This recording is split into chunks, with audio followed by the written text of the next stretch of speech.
Hello guys, നമ്മുടെ big boss season 7 തുടങ്ങാൻ വേണ്ടി പോണേ. അപ്പോൾ ഞാൻ എല്ലാ സീസണും മുടങ്ങാതെ എല്ലാം കറക്റ്റായിട്ട് കാണുന്നതാണ്. ഇപ്പോഴും ഹോട്ട്സ്റ്റാറിൽ പഴയ എപ്പിസോഡൊക്കെ കണ്ടുകൊണ്ടിരിക്കണമെന്ന് അത്ര ഇഷ്ടമാണ് എനിക്ക് ബിഗ് ബോസ് റിയാലിറ്റി ഷോ. പിന്നെ അപ്പോൾ അത് ഇപ്പോൾ ഓഗസ്റ്റിൽ 3-ാം തീയതിയായിട്ട് തുടങ്ങാൻ വേണമെന്ന് പറയണ്ടായി.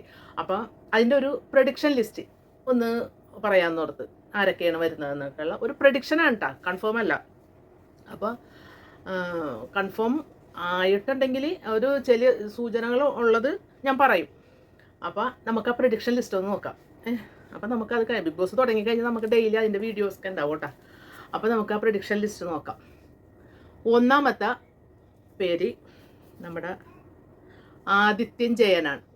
ആദിത്യൻ ജയൻ നമ്മുടെ സീരിയലിലൊക്കെ ഉള്ളത് നല്ലൊരു ആക്ടറാണ്.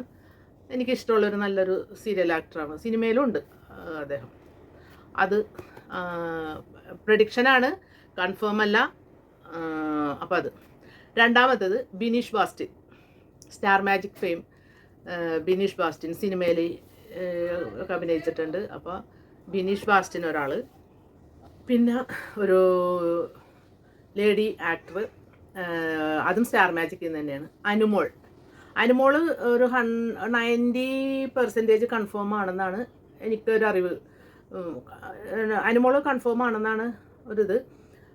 ഒരു 95% കൺഫേംഡ് ആണ് അനുമോൾ.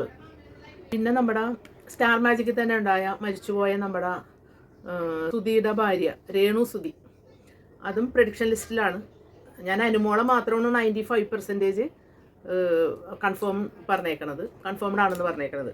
ബാക്കി എല്ലാവരും പ്രഡിക്ഷൻ ലിസ്റ്റിലുള്ളവരാണ്. പിന്നെ രേണു സുധി ഇപ്പോൾ കൂടുതലും എല്ലാ മീഡിയയിലൊക്കെ നിറഞ്ഞു നിൽക്കുന്ന ഒരു ആക്ട്രസ്സാണ്. ഒരു ആൽബം ഒക്കെ ചെയ്തുകൊണ്ടിരിക്കണേണ്. അപ്പോൾ രേണു സുധി ആണ് നെക്സ്റ്റ് വൺ.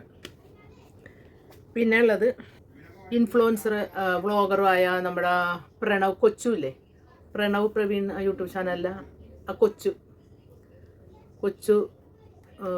എന്താ പേര് വന്നിട്ട് പറയുന്നുണ്ട്. പിന്നെ സീരിയൽ ആക്ട്രസ് നിഷ സാരംഗിൻ്റെ പേര്, ഇതൊക്കെ പ്രഡിക്ഷൻ ലിസ്റ്റാണ്. നിഷ സാരംഗ് ഇത് പറയുന്നുണ്ട്. പിന്നെ നമ്മുടെ സോഷ്യൽ മീഡിയ ആങ്കർ മസ്താനിയുടെ പേര് പറയുന്നുണ്ട്. അപ്പോൾ ഇത്രയും പേരുടെ പേര് പിന്നെ ഉണ്ട് ഒക്കെ കൺഫേംഡ് അല്ലാത്തതുകൊണ്ടേ. പിന്നെ ജാസിയുടെ പേര് പറയുന്നുണ്ട്. പിന്നെ ആക്ടർ ജിഷിൻ മോഹൻ ഉണ്ട്. പിന്നെ നമ്മുടെ ആങ്കറിനെ ലോന അത്. പിന്നെ വേറൊരാളെ പറയുന്നുണ്ട്, പക്ഷെ അതെനിക്ക് തോന്നണില്ല ഉണ്ടാകുമെന്ന്. പറയാൻ പറ്റില്ല. നമ്മളിപ്പോൾ ഇല്ലയെന്ന് പറയുന്ന ആൾക്കാരായിരിക്കും ചിലപ്പോൾ ആദ്യമേ കയറി വരുന്നത്. അപ്പം അലിൻ ജോസ് പെരേര മറ്റേ റിവ്യൂ ഒക്കെ പറയണ ഒരാളാണ്. അപ്പോൾ എല്ലാവർക്കും അറിയാമായിരിക്കുമല്ലോ, അലിൻ ജോസ് പെരേര. അപ്പോൾ ഇത്രയും പേരാണ് ഞാൻ പറയണത്. ഇനി അഥവാ എന്തെങ്കിലും ഇതുണ്ടെങ്കിൽ ഞാൻ നെക്സ്റ്റ് വീഡിയോ ആയിട്ട് വരാം. അപ്പോൾ എല്ലാവരും ഇപ്പോൾ ഏഷ്യാനെറ്റിൽ ബിഗ് ബോസിൻ്റെ ലോഗോയൊക്കെ ഇറങ്ങിയിട്ടുണ്ട്. അപ്പോൾ അതിന് തന്നെ ഒരുപാട് വ്യൂവേഴ്സൊക്കെ ഉണ്ടെന്ന് പറയുന്നുണ്ട്. എല്ലാവരും അത് ഇപ്പോൾ ഒന്നാമത്തെ വൈകിപ്പോയത് കൊണ്ടേ എല്ലാവരും അത് കാത്തിരിക്കണേണ്. ഓഗസ്റ്റ് 3 ആണെന്നാണ് തോന്നണത്. ഓഗസ്റ്റ് 3 തുടങ്ങണത്. അപ്പോൾ എല്ലാവർക്കും വെയിറ്റ് ചെയ്യാം. ആരൊക്കെയാണ് ഇനി വന്നതെന്നൊന്നും പറയാൻ പറ്റില്ല. അകത്ത് കയറി കഴിയുമ്പോൾ അല്ലാതെ നമുക്കൊന്നും കൺഫേം ആക്കാൻ പറ്റില്ല. അപ്പോൾ അതുകൊണ്ട് എല്ലാവരും വെയിറ്റ് ചെയ്യുക. Okay, thank you.